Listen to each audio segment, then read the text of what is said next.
The sacrum and the spine is absolutely critical when it comes to our sexual health and our sexual function. It's really important to understand that when we have experienced childhood sexual abuse, the nerves emanating from the sacrum are affected, and the nerves are transmitting information. And they're transmitting information from the genitals through the spinal cord into the brain, and from the brain back down into the genitals. So there's this two-way communication whereby our body is responding to not only how it feels and the sensory information that it's been exposed to, but also how it's being processed, how those sensations are being processed in the brain. When it comes to our sacrum, this is a really important part of our body that we need to get in contact with, and that we need to be able to feel, especially when we're doing deep healing work on sexual trauma, to be able to feel into the nerves emanating from the sacrum. And the most important nerve when it comes to sexual health and sexual function, sexual dysfunction, and sexual trauma is a nerve called the pudendal nerve. Now, the pudendal nerve actually, it emanates from S2, S3, and S4. So if you are a practitioner, you'll know where this is, but it's the lower part of the sacrum. And there will be a picture below where you can have a look at the nerves innervating from this area. Now, it's really important to understand that in order to have an erection, in order for us to be aroused and have the physiological response of arousal, which obviously for men is an erection, for women is the clitoris swelling with blood, and we have those feelings inside our bodies of becoming sexually aroused. In order for this to happen, the body itself and the nervous system has to be able to access a parasympathetic state. And the parasympathetic state, particularly of these sacral nerves, is really, really key. So essentially, this pudendal nerve is running from the sacrum, which is our root space, which holds the imprints of our sexual trauma, of fear, and is carrying messages up through our body. And it's carrying messages into our genitals. It's carrying messages also into our brain. And this pudendal nerve innervates the penis directly. So it innervates the penis, and actually it innervates the dorsal nerve of the penis. So what you have is the nerves that are related to enabling the erection in the first place are connected to this pudendal nerve, which is transmitting information based on not just the structure and the organization of the sacrum, but also what it's been used to communicating sensation-wise. And it's relaying information from the genitals, from the anus, from the perineum, from the genitals, from the skin. It's relaying all this information into the brain. And is also carrying motor axons to the pelvis, particularly to the pelvic floor. Think about what happens when you've been exposed, especially as a child, to sexual trauma. Think about that root space. Think about the contraction, the clenching, the fear, the worry, all of the kind of dense, packed in blocks that arise in the root space when we've experienced sexual trauma. Now they are embedded in the tissues of the pelvis. They are embedded in the messages that are coming through the sacrum. And they are also then traveling through the nervous system, through these messages. And the nervous system is a communication. It's a communication network. So if all we've been used to communicating about within our nervous system is fear and shock, often there is shock held in the nervous system, then that's what's going to be transmitted. Now, you can imagine, and maybe you've actually gone through this, it's really common to then experience the sensation of arousal mixed with fear and shock. And then what happens then is the shutdown. So there's a collapse because the body, the nervous system doesn't know how to hold that frequency of arousal without all these messages being transmitted that relate to shock and fear. So in the end, what's going to happen? There's going to be an overwhelm. And when there's an overwhelm, the body cannot remain aroused because now it's exiting the parasympathetic state and it's entering sympathetic state. When the body starts to access sympathetic state, it's going into the total opposite of what's required to be able to enjoy the sexual experience and to be able to maintain erection, to be able to maintain arousal, to be able to relax into that pelvic area and open up. Actually, the opposite is happening. And this is why it's really important when we have experienced sexual trauma to understand how the stream of arousal is moving through us and how it's getting blocked and where it's getting blocked and why it's getting blocked. Because yes, there is a physiological component, and people who've been through sexual trauma as children, where actually there has been damage to their sexual organs, there has been damage to even the bony structure. So they may have been damaged to the tailbone. There may be, there's often a twisting of the sacrum. And often I find it's kind of like a slight twist to the right. All of this is going to impact nerve activity. And this nerve activity is impacting our genitals. It's impacting the physiological functioning of our genitals. And so it's really important for us to be able to heal at a nervous system level if we're experiencing sexual dysfunction, if we're experiencing a shutdown when we're aroused or we start to get aroused, but we're clouded and confused by these feelings of fear, of feeling like something bad is about to happen, but not sure why I'm feeling this because I'm also sexually aroused, or feelings of arousal, but disgust at the same time. Maybe flashbacks are arising. All of this is very common when there has been sexual trauma. Being able to access the nervous system at a deeper level to enable the parasympathetic dominance, to enable the body, the tissues, the fascia to slowly learn trust, safety, to start to relax, to start to send new signals through these nerves, particularly the pudendal nerve, which is arising from the sacral plexus. Imagine in your sacrum down there, one of the most sacred parts of your body, you have this treasure chest. It's like a treasure box. Inside is all the information around our fear, around childhood trauma, around so many, ancestral traumas that have been there present in the line that are being held. And they're communicating to us. They're communicating through our bodies. If we never go down there, we never unpack that, we never open up that treasure box, we don't really understand what's going on down there, and we don't heal. So we have to go there, firstly, safely, learning how to feel into that space in a safe way, and then learning how to feel the subtle impulses that are being transmitted into our pelvic floor, into our genitals, into our nervous system, into our brain. And we have to start to understand how our brain is processing those sensations. And when we start to access sensation in a safe way, we teach the brain how to feel safe sexual arousal.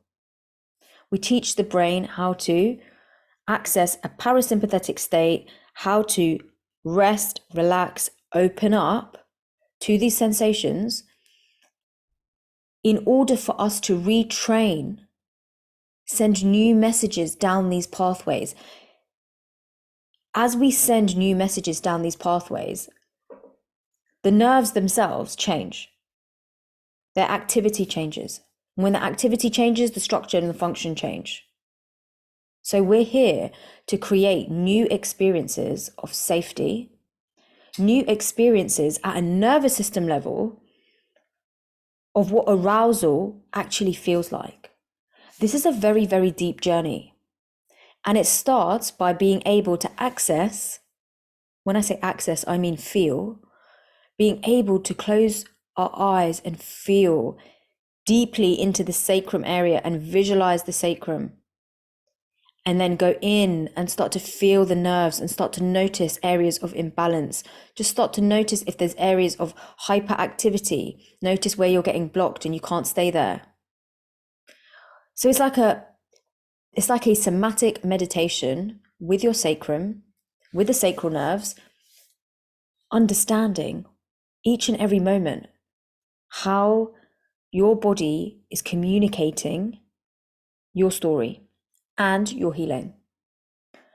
And feeling into it will give you information. Feeling deeper will bring up emotion. When we can feel into this very sacred and sensitive part of our bodies, especially into our genitals, especially into the penis, the clitoris, when we can start to feel without freaking out, without shutting down, without shaming ourselves, just being curious. This is a part of our body, and we deserve to feel safe and comfortable here. We deserve it. So when we learn how to meditate, how to be present, if you don't like the word meditate, how to be present, how to notice, how to track nervous system activity, it then becomes very easy to understand where the blocks are that we're holding. Because we notice where the activity is either disproportionate to what we're feeling, or there's no activity and it's just like a dull, vacant, nothing happening here, nothing to look at. So we learn how to interpret nervous system activity. This is the work of somatic healing and energy healing. We learn how to interpret somatic sensations in order to heal ourselves. If you want to know more about how to deepen your somatic healing work, you can take the course on sacred somatics, which is a cross between somatic healing and energy work. It's this area where they cross over, and it's the most powerful way that we can access healing for ourselves. So you're going to see a picture of the pudendal nerve, and you're going to see it emanating from the sacrum. See if you can go inside your body in your next meditation. Spend some time with your sacrum. You will have to do this 3 times at least before you can really visualize and feel and sense the position of the sacrum, the alignment of the sacrum, how it relates to your spinal cord, how it feels for you to be there psychologically, emotionally. Then it will take you maybe another couple of days of sitting with yourself, going into the nerve activity, feeling, what are these nerves telling me about myself? How does this nerve activity show me myself? How is it related to the identity that I have created? That's the question you want to be asking. If you can't feel anything, chances are there's a degree of dissociation, shutdown, numbing, avoidance. Very common when we've experienced sexual trauma. Very important to be patient, but to be active. We need to be patient with ourselves because we want to be kind and compassionate, but we still want to be active. We still want to be actively taking an interest in our own body. Then when we start to feel the nerve activity and we can start to relate that nerve, subtle sensation to emotional currents, we can start to understand how our trauma is being communicated through the nerve activity. And eventually, when we have released the emotion, we can start to rewire the pathway of nerve activity. We are rewiring it because it's now not loaded with this heavy emotion, this pain. It's now free from that.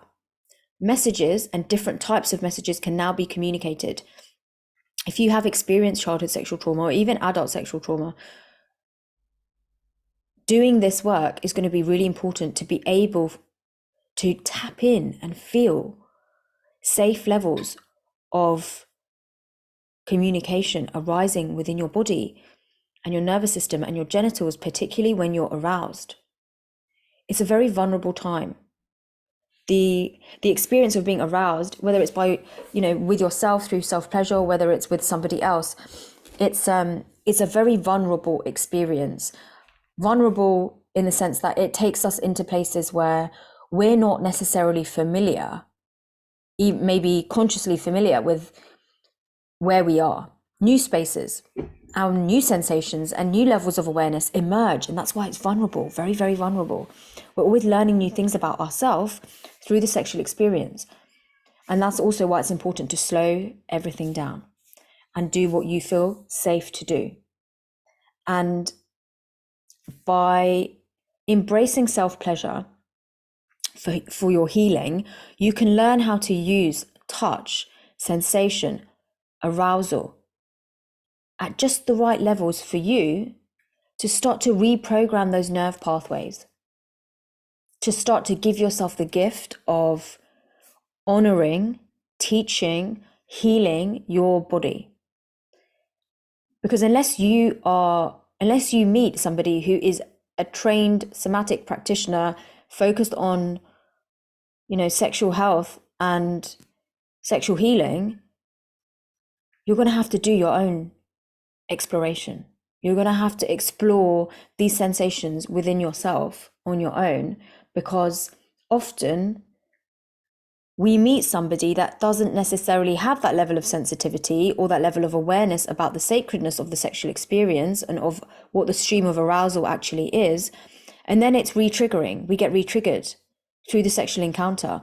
And what happens is those nerve pathways that are already communicating trauma and fear into our genitals are now actively receiving that very same imprint through the 3D physical experience. So now you can see it's reinforcing of the original trauma. This is why it's really important that when we do embrace and accept that we have sexual healing to do, we put ourselves front and center and we learn how to touch ourselves. We learn how to heal ourselves with touch. And over time, moving very slowly, tenderly, lovingly, with awareness, with compassion, not putting any expectations or pressure on yourself, you will start to feel different sensations emerging in your genitals. You will start to feel more connected to your pelvic area. You will start to feel more emotionally free. And you will start to be able to stay in that stream of arousal without needing it to come to an end because you're running out of time, you're running out of energy, without needing to attach it to expectations, because you understand, because you can feel how pure the stream of arousal is within you. It's a very pure and powerful stream. And it brings up everything that we have held against ourselves, where we've told and taught ourselves that we're not pure. This stream of arousal is available to all of us. And this is the sexual healing work that we all need to do, and we're all going to be doing, because it's never ending. This stream of arousal is infinite. The depth at which our nerves can carry sensation and pleasurable sensation and love and information is infinite. There's no end. This is a training. It's the same as training your brain. If you have neural networks that are based on the past and based on fear, and that are actually affecting your ability to, say, concentrate, memorize something, learn something, what do? You have to retrain your brain. So what are we doing here? We're retraining our nervous system through activity. By changing the activity, we change the structure and the function. By doing that, we've changed fundamentally the way we function sexually.